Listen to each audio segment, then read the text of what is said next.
Assalamualaikum warahmatullahi wabarakatuh. Waalaikumsalam warahmatullahi wabarakatuh. Jadi sebelum memulai pelajaran pada pagi hari ini, alangkah baiknya kita memulainya dengan doa agar pembelajaran berjalan dengan lancar dan baik, dan adik-adik bisa pada adik-adik. Oke, doa dimulai.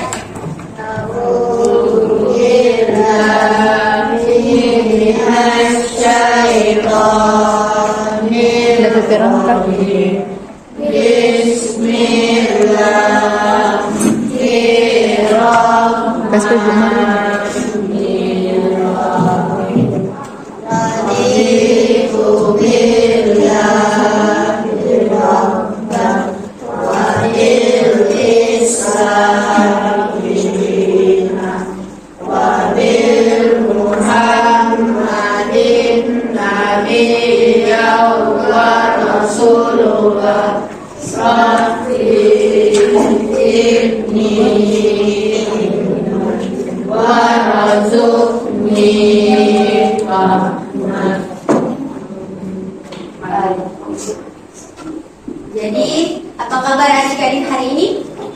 Baik. Oke, kalau Ustazah tanya apa kabar hari ini, adik-adik bisa jawab Alhamdulillah, luar biasa, Allah Akbar. Oke, kasih lambung suara ya. Apa kabar adik-adik hari ini? Alhamdulillah, luar biasa, Allahu Akbar. Sebelum masuk pembelajaran pemilu, Ustazah mau bertanya. Di Indonesia ini kita dipimpin oleh seorang presiden. Nah, presiden kita namanya siapa? Joko Widodo. Joko Widodo, Bapak Joko Widodo ini dipilih oleh siapa? Oleh rakyat. Kalau di dalam kelas ada pemimpin tidak? Siapa pemimpinnya? Di dalam kelas ini kan ada pemimpin, jadi pemimpin di dalam kelas itu namanya ketua kelas. Ketua kelas dipilih oleh siapa?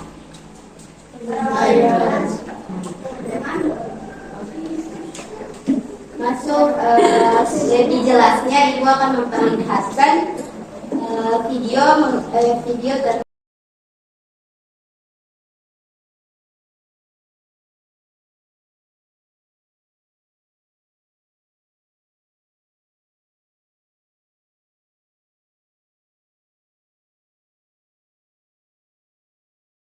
Penny ke TPS. Semua TPS sudah dirancang dengan cermat, sehingga bagi para penyandang disabilitas pun bisa datang ke TPS untuk memberikan suaranya. Ini adalah denah TPS. Perhatikan dengan seksama. Ada papan daftar calon dan daftar pemilih di depan TPS. Di dalam TPS ada meja pencatatan, ruang tunggu pemilih, meja KPPS, bilik suara, kotak suara, meja tinta, meja saksi, dan PPL. Pertama, pastikan dulu nama Anda tercantum di dalam daftar pemilih yang sudah ditempel di depan TPS. Kemudian, masuklah ke dalam TPS. Di meja pencatatan, tunjukkan EKTP dan form C6 kepada petugas. Kemudian, tulis nama Anda pada daftar hadir.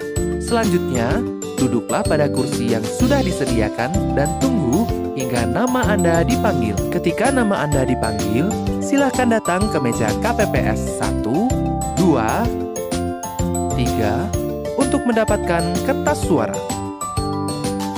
Bawalah kertas suara ke meja atau bilik suara untuk melaksanakan pencoblosan. Berikut ini adalah tutorial mencoblos yang benar. Buka kartu suara, cermati gambar dan nomor yang akan dipilih, coblos menggunakan alat yang disediakan. Kemudian, tutup dan lipat kembali kertas dengan rapi. Selanjutnya, masukkanlah surat suara tadi ke dalam kotak suara yang telah disediakan. Jangan lupa untuk mencelupkan jari Anda ke dalam tinta. Ini adalah bukti bahwa Anda sudah berpartisipasi dalam pemilu. Bagian paling penting adalah menentukan siapa calon legislatif yang tepat. Pilihlah calon yang cerdas, jujur, dan tentu saja berdedikasi untuk masyarakat.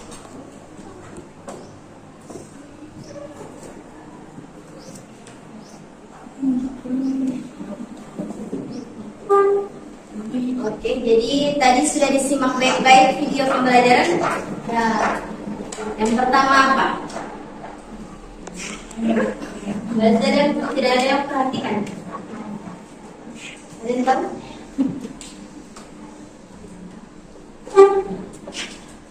Ada yang tahu?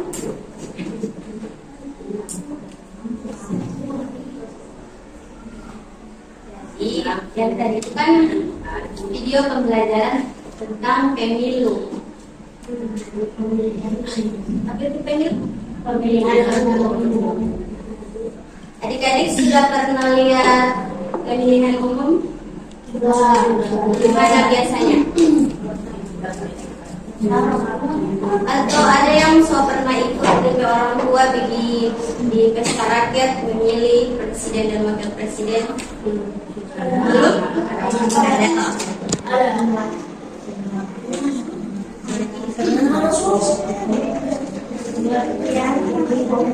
Pertama ada pengertian pemilu. Di sini ada pengertian pemilu. Pemilu adalah suatu aktivitas atau tindakan melakukan pemilihan wakil-wakil rakyat yang akan memegang kekuasaan negara. Nah, yang orang tua kalian pilih itu siapa biasanya? Hah? Oh tidak, yang akan dipilih itu siapa? Presiden dan wakil presiden.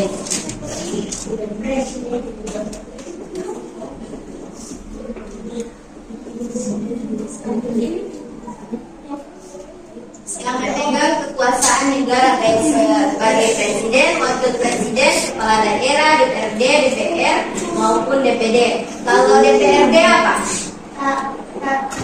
Apa? DPRD, Dewan Perwakilan Rakyat Daerah. Apa? Dewan Perwakilan Daerah. Kalau DPR? Dewan Perwakilan Rakyat. Kalau DPD?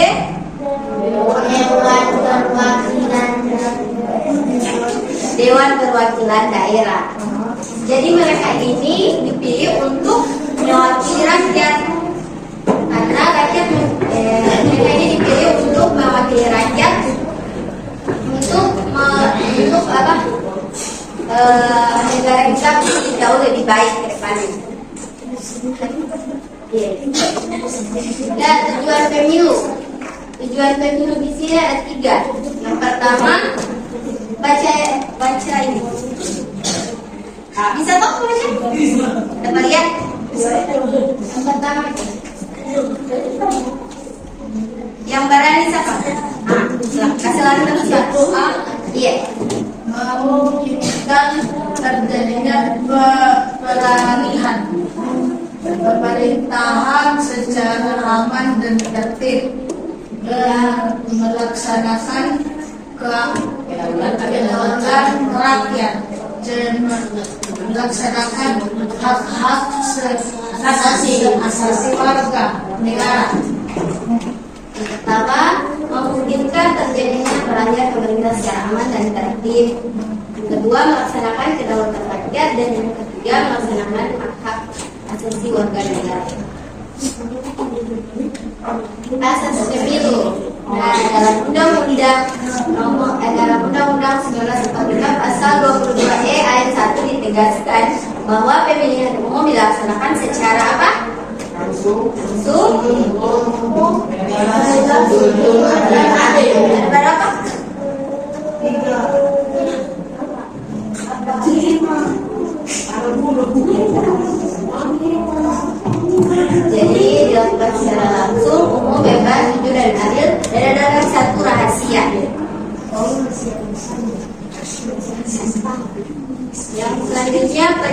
penyelenggaraan pemilu. Penyelenggaraan pemilu ini secara tegas diatur dalam Undang-Undang Nomor 15 Tahun 2011. Nomor berapa?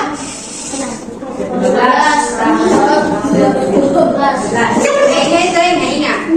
Tahun Nomor 15 Tahun 2011 tentang penyelenggaraan pemilihan umum.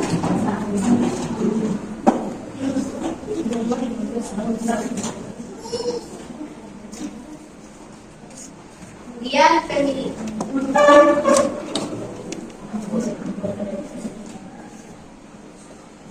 selanjutnya pelaksanaan pemilu di Indonesia.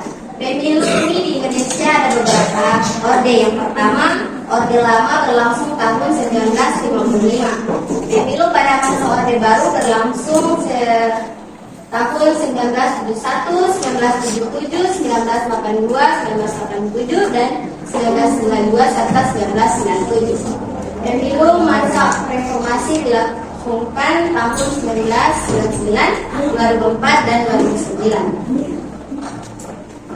Kemudian pemilihan anggota DPR, DPD, dan DPRD. Yang pertama, pemutahiran data pemilihan dan penyusunan daftar pemilih. Kedua, penetapan peserta pemilu. Selanjutnya, penetapan jumlah kursi. Ingat ya. Kegiatan kampanye, pemungutan suara, perhitungan suara. Yang pertama apa baca sama-sama? Data pemilihan dan penyusunan daftar pemilih. Kedua, pemilu. Semua bersuara. Satu dua orang. Penetapan jumlah kursi. Kegiatan kampanye. Penetapan suara. Perhitungan suara. Ulang sekali lagi. Pemilihan anggota DPRD. Dari sini.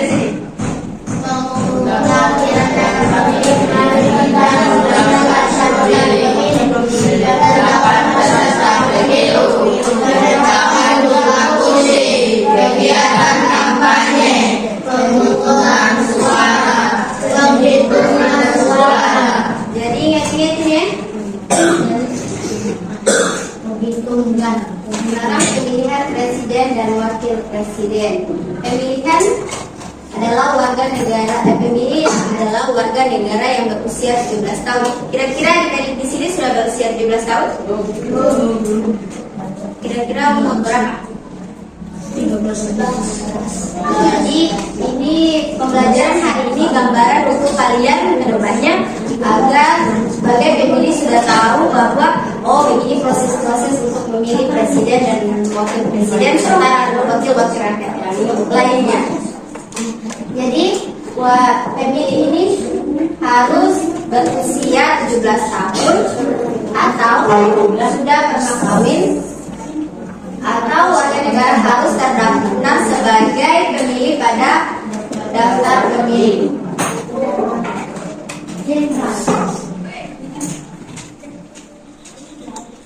Nah, ini ada beberapa syarat menjadi calon presiden dan wakil presiden. Kira-kira adik-adik di sini ada cita-citanya menjadi presiden atau wakil presiden atau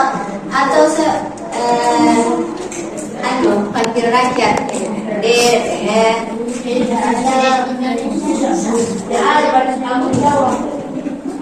Kenapa banyak tanggung jawab? Jadi jangan takut bermimpi, motoran mimpi sampai setinggi langit, tidak usah takut. Karena segala sesuatu tiada yang tidak mungkin terjadi di dunia. Yang pertama, kalau kalian ingin menjadi seorang wakil rakyat, yang pertama bertakwa kepada Tuhan Yang Maha Esa. Yang kedua, berkeluarga negara Indonesia sejak kelahirannya. Yang ketiga, tidak mengkhianati negara. Contoh tidak mengkhianati negara itu bagaimana? Contoh kecilnya di lingkungan sini. Nah, kayak tidak boleh berbohong kepada diri sendiri. Contoh kecilnya. Jadi tidak boleh kita mengkhianati negara. Yang selanjutnya sehat jasmani dan jiwa. Contohnya sehat jasmani dan jiwa itu apa? Nah,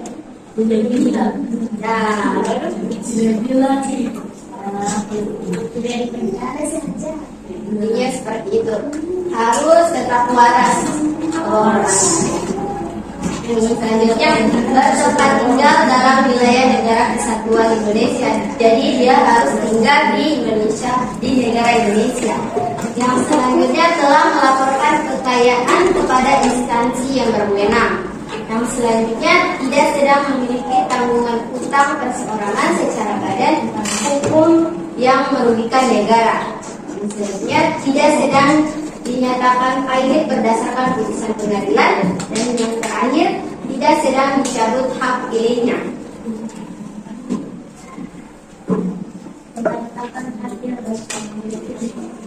Penetapan calon terpilih. Setelah melakukan pemungutan suara, ada penetapan hasil rekapitulasi. Nah, penghitungan suara dan pengumuman hasil pemilu presiden Wapres dilakukan oleh KPU. Apa itu KPU tadi? Apa? Kita perhatikan tadi di video. Ada yang tahu apa itu KPU? KPU, apa itu K? Apa itu P? Apa itu U? Komisi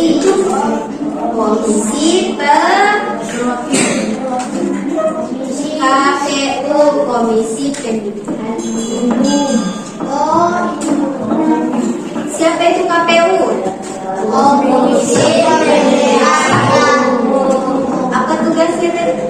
Di video?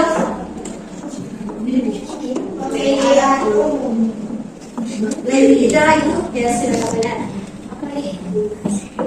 KPU, Komisi Pemilihan. Tugas siapa? Tugasnya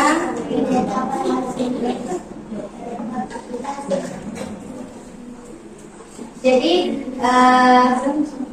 penetapan calon terpilih dilakukan oleh KPU selambat-lambatnya 30 hari sejak pemungutan suara. Maka data 500 tambah 200 dari ada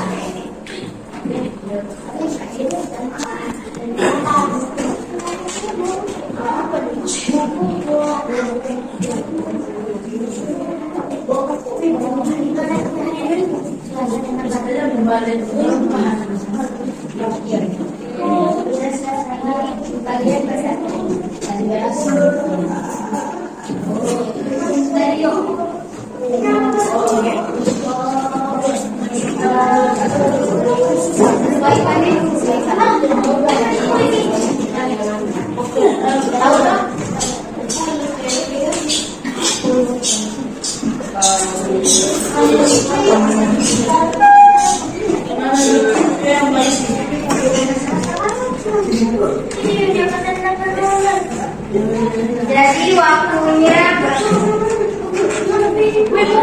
sekarang 10 menit. Boleh 10 menit atau kurang? 15 menit. 15 menit.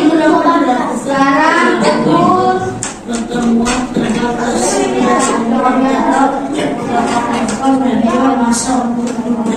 Sekarang pukul 8.30. Saya pukul 8.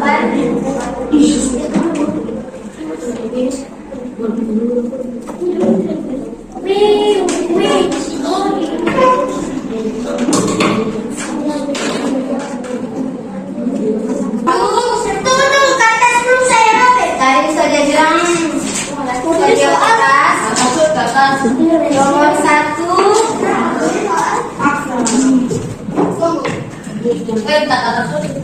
Tunggu mau kasih nama. Iya, tunggu mau kasih nama.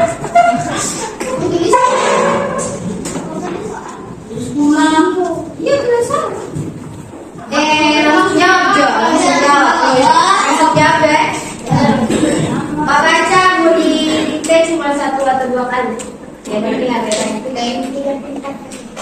Nomor 1 didikte Tahu saya tulis, jangan Jo.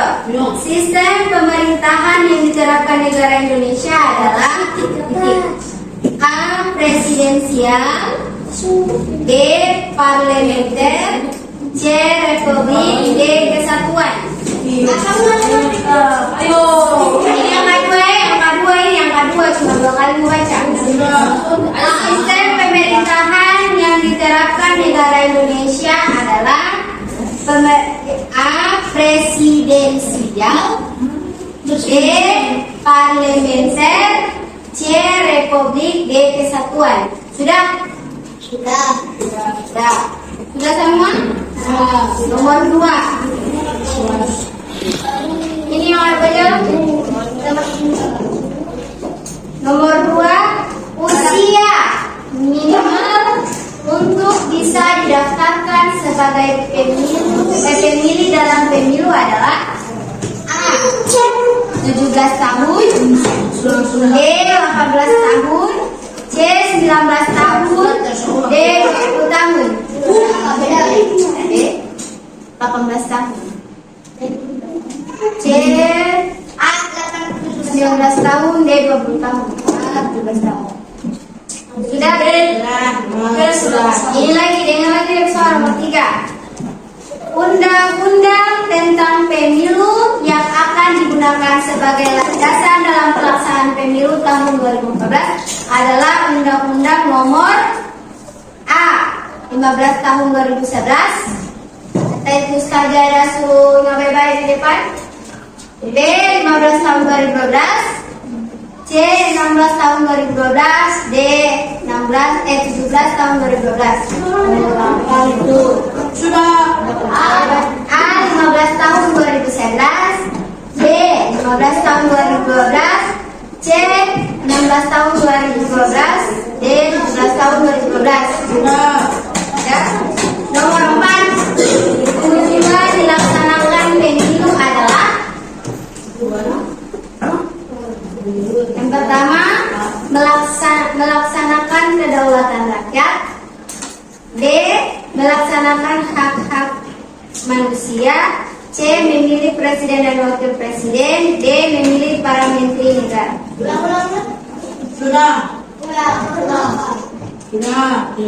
Ulang nomor tujuan dilaksanakannya pemilu adalah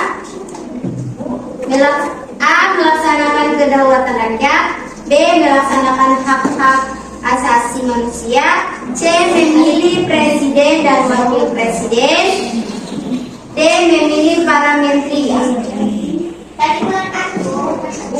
Melaksanakan kedaulatan rakyat, B. Melaksanakan hak-hak asasi manusia, C. Memilih presiden dan wakil presiden, yang D. Memilih para menteri negara. Nomor 5 sekarang. Kami ke 12. Sampai nomor berapa? Nomor 10. Ini PG ada 5 nomor, SA ada 5 nomor. Undang-Undang Pemilu sebagai landasan pemilu tahun 2014 disahkan oleh pemerintah pada tanggal A. 12 April 2012, B. 13 April 2012, C. 14 April 2012, D. 15 April 2012. A. 12 April 2012, B. 13 April 2012, C. 14 April 2012, D. 15 April 2012. Langsung jawab. Tidak? B. 13 April 2012, D. 15. Dah? Nah. Yang nomor 1 esai. Nomor 1 esai. Bika. Langsung jawaban. Iya. Dalam negara demokrasi. 15 April 2012. Nomor 1, dalam negara demokrasi yang memegang kekuasaan tertinggi adalah. Tadi itu saja ada bilang pada awal. Apa undang-undang Dalam negara demokrasi yang memegang kekuasaan tertinggi adalah tadi di papan ada jelaskan papan tidak? Sudah, nomor 2. Oh, enggak, nomor saja. Nomor 2, pemilu Indonesia dikenal sebagai sarana untuk titik-titik rakyat. Pemilu Indonesia dikenal sebagai sarana untuk mewujudkan titik-titik rakyat. DP jawaban ada di sini.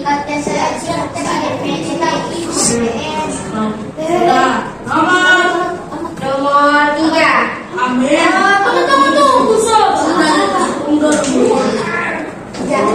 Nomor 3. Pemilihan umum berlaku bagi titik-titik yang telah memenuhi persyaratan tanpa membedakan. Pemilihan umum berlaku bagi seluruh. Terima kasih atas pembelajaran hari ini.